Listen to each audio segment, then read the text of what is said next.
Magluluto tayo ng merienda guys. So, tanghon. Ito. Nagprito ako ng squid ball. Pork. Yung natira dun sa rep. Pinaghalo-halo ko na. Merong embutido. Nilagay ko na rin. At saka kikiam. Pipirituhin natin ito guys. Ito yung slice ko na siya guys. Luto na. Isa-set aside natin.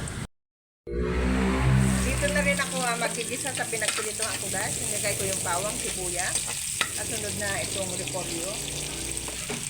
At saka carrot. Lagyan natin ng toyo.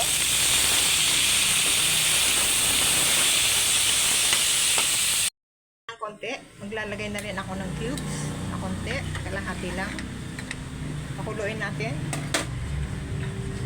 Lagay na rin natin itong sotanghon.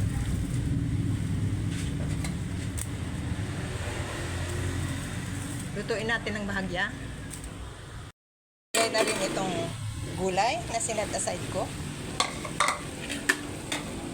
At saka itong sahog na pork, kikiam. At saka embutido. Para walang masayang guys. Ayan, nilagay ko na lahat. Yung mga natirang konti-konti sa rep. Nilagay ko na lahat.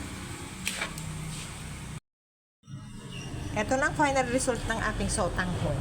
Ayan guys. Sa sarili kong version. Thank you for viewing. Magandang hapon sa inyong lahat. Merienda muna tayo.